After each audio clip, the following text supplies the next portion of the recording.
Siyempre, ikaw kabataan ka. Nag-aaral ka, pinag-aaral ka ng family mo. Nagsisikap yung pamilya mo para mapag-aral ka, para mapagtapos kayo. Tapos biglang hihikayatin kayo ng mga punyetang organisasyon na to. Para ano? Katalikuran ng pag-aaral, kalimutan ninyo yung pangarap ninyo para sa sarili ninyo tsaka sa pamilya ninyo. Iba na siya. Yung dating batang may respeto, yung dating batang malambing sa'yo, nawala na yung kanyang pagiging inosente.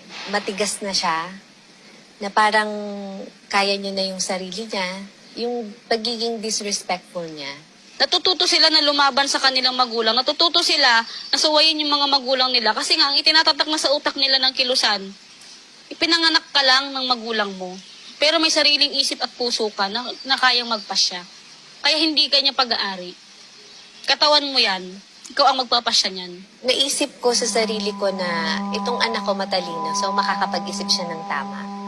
So hindi siya pumasok sa isip ko na nare-recruit na siya. Unknowingly, o hindi ko alam na nire-recruit na pala ako sa isang pagiging aktivista. Nagsimula ako sa usapin ng student council. Hindi ko alam na yung sinalihan kong partido sa loob ng eskwelahan namin o doon sa PUP ay mga aktivista pala. Nalaman ko na lang siya nung mismong meeting de avance na kung saan magmamarcha pa daw kami bago kami pumunta doon sa venue ng meeting de avance. Nung nanalo na kami sa student council election, mas tumindi yung paghawak sa amin nung mga organisasyon na to tulad ng Anak Bayan. Natali kaming mga student council o nahatak kami dun sa usapin ng students' rights kasi kailangan daw namin ipagtanggol ito. Nung February 2, 2019, yun yung pinaka mismong inamin niya sa akin na aktivista na siya.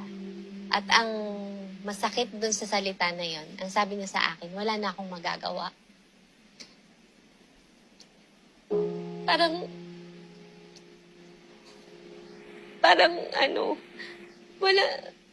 Parang inalis niya ako sa buhay niya bilang ina. Yung salitang aktivista na ako at wala kang magagawa. Pakiramdam ko, siniraduhan niya ako ng pinto. Lumaki sila na nakikita ko sila na natutulog. Na pinagpipray ko sila gabi-gabi. Pero ngayon, yung higaan niya wala. Araw-araw mo titingnan yung mga anak mo, pero yung isang anak mo wala dun sa higaan niya. At ang masakit, hindi ko alam kung safe ba siya, kung kumakain ba siya, kung ano yung kalagayan niya ngayon. Pag tinitingnan ko,